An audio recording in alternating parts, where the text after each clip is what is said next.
ओम सच्चिदानंद गुरुवे नमः। जो कुछ बड़े पदार्थ हैं वे सभी नाशवान हैं, यानी स्वर्ग, पृथ्वी, पाताललोक, जो भी कुछ है, इन आंखों से जो भी कुछ दिखाई देता है वह सब परिवर्तनशील है।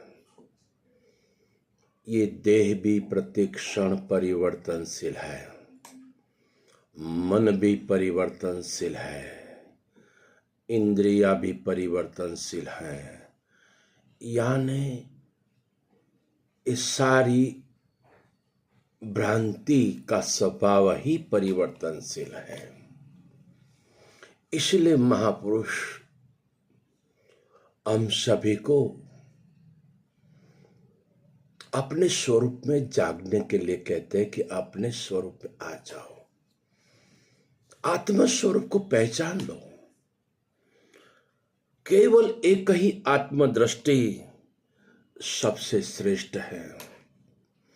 तो ये आत्मदृष्टि कैसे आएगी?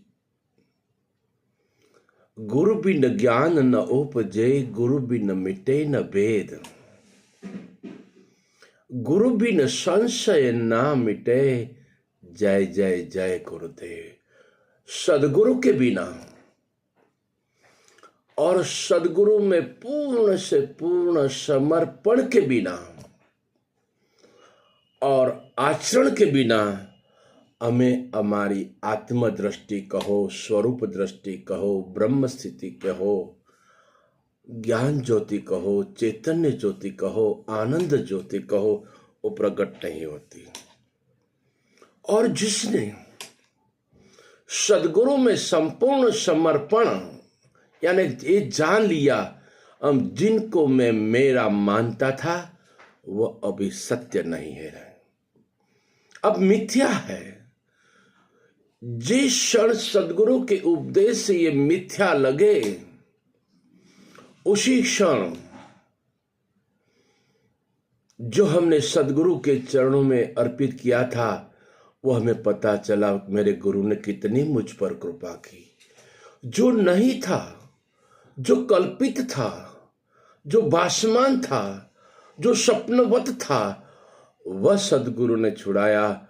और जिस क्षण आत्मा की जागृति हुई तो सारे दुख बाद हो गए।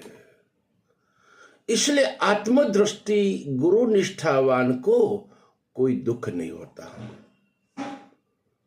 अगर गुरु निष्ठावान को दुख होता है और भय होता है और मरने का डर लगता है तो समझो अभी वहां गुरु निष्ठा नहीं हुई है, आत्मनिष्ठा नहीं हुई है, परोक्ष निष्ठा है। इसलिए परम पद प्राप्त होता है। जो गुरु के इन वचनों को अपने जीवन में संपूर्ण धारण करता है, एक एक पल वही अपने आत्मस्थिति में रहता है। औरों के लिए सत्संग नहीं है, ये सत्संग अपने लिए होता है। एक बार हम 86 में हरिद्वार घाट वाला बाबा के पास गए थे। 1 महीना वहां सत्संग सुना था और कुछ समझ में नहीं आता था।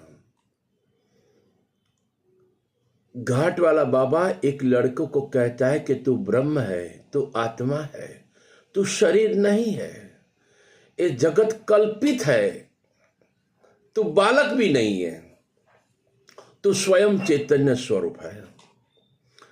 तो एक कोई हमारा जैसा शास्त्र पठन करने वाला उस स्वामी जी को कहता है कि स्वामी जी इनको आप क्या समझाते हो, इसको क्या पता चलेगा।